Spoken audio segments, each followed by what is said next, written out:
À la suite de la Révolution française et de l'année passée marquée par la création de la Constitution, ainsi que de l'année 1790 portant sur les clubs de débat, la France doit se reconstruire. Nous entrons dans l'année 1791, le 2 mars plus précisément. Le décret d'Allard abolit les corporations. Les corporations sont des communautés regroupant la plupart des corps de métier durant le Moyen-Âge. Par la suite, le 14 juin 1791, la loi du Chapelier interdit la reconstitution de toutes les associations professionnelles. Pour être plus clair, c'est une loi révolutionnaire qui met fin aux dérives corporatistes de l'ancien régime, entre autres la protection des classes supérieures. La réponse par rapport à la constitution civile du clergé tarde à venir. Ainsi, le 13 avril 1791, le pape répond négativement et condamne le texte qu'il juge hérétique. Dès lors, le roi se met en retrait de la révolution, car très proche du pape. Il met son veto pour ralentir le travail législatif de l'Assemblée. Le 21 juin 1791, l'ancien roi Louis XVI tente avec sa famille de partir rejoindre un groupe de fidèles pour l'aider à reprendre son trône. Cependant, il est reconnu dans une taverne et il sera arrêté à Varennes et ramené à Paris. Dès lors cet événement, la ferveur monarchique se détériore de plus en plus. On accuse le roi de trahison. Le 17 juillet 1791, des pétitionnaires contre le maintien du roi comme représentant de la France se réunissent au Champ de Mars. Cependant, juger le roi immédiatement n'aurait que des effets négatifs. Ils craignent que les monarchies européennes se retournent contre la France, qui serait un massacre sans précédent pour ce pays. Ainsi, le pouvoir en place ordonne à Lafayette de disperser les manifestants. Ils seront accueillis avec des jets de pierre. Alors, la garde républicaine rétorque avec les fusils, tuant plusieurs dizaines de personnes et effectuant de nombreuses arrestations. Le 1er octobre 1791, la première constitution rentre en application. Elle inaugure une monarchie constitutionnelle dans le style de l'Angleterre, où le pouvoir législatif est confié à une assemblée. Louis XVI alors devient roi des Français à la place de son ancien titre, roi de France. Cependant, il continue d'utiliser son droit de veto, mais il ne dispose que du pouvoir exécutif, donc une diminution de ses pouvoirs.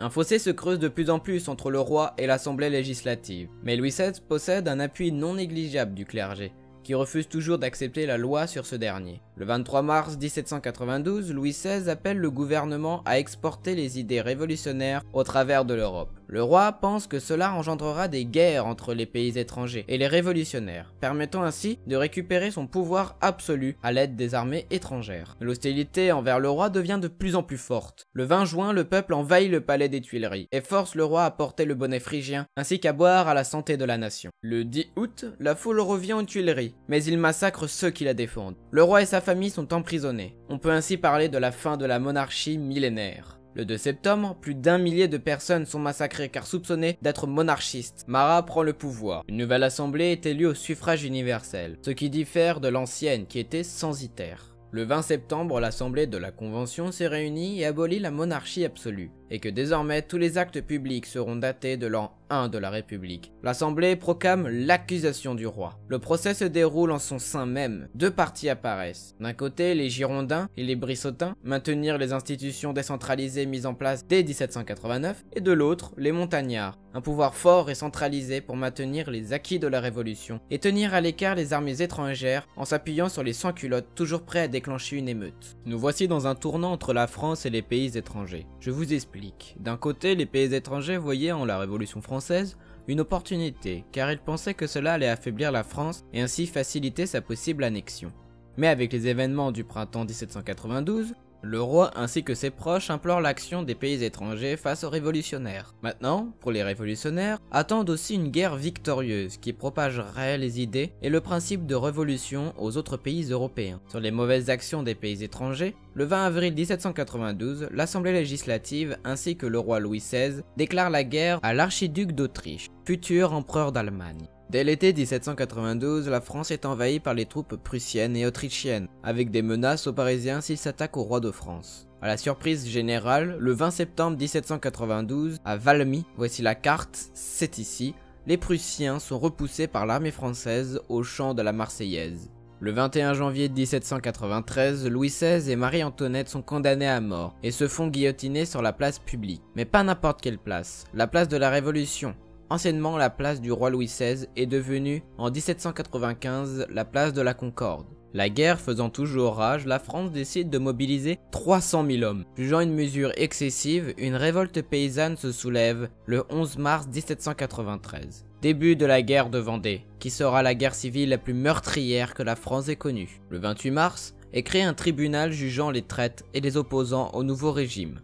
Par la suite, le 6 avril 1793, un nouveau gouvernement est institué à sa tête, Maximilien de Robespierre. C'est le début d'une dictature dite jacobine, en référence au club des Jacobins dont Robespierre était le dirigeant. Entre le 31 mai et le 2 juin, tous les Girondins sont arrêtés et guillotinés. On se posait pas trop de questions à l'époque. La preuve, c'est que la Convention vote une loi appelée « Loi des suspects », qui, tout simplement, permet de guillotiner à peu près n'importe qui. Ainsi, une terreur s'installe en France. La guillotine marche à plein régime, environ 20 000 condamnés, jusqu'à l'exécution de Robespierre. Continuant sur cette lancée, le pouvoir en place mène une chasse aux catholiques. Ceux qui refusent de se soumettre au pouvoir sont guillotinés. Ainsi, le 13 octobre 1793, c'est au tour de Marie-Antoinette d'être guillotinée. Le lendemain, la guerre de Vendée prend fin à Cholet. Du côté des pays étrangers, à la mort de Louis XVI, l'Angleterre refuse la domination française sur la Belgique. Cela provoque une coalition avec les nombreux pays européens. L'armée révolutionnaire est battue en Belgique et recule. La France est à nouveau menacée sur son territoire. Mais la lutte effrénée portera ses fruits le 26 juin 1794 à Fleurus. Cela a aussi un impact sur les affaires intérieures, car elle enlève toute légitimité au pouvoir des Jacobins.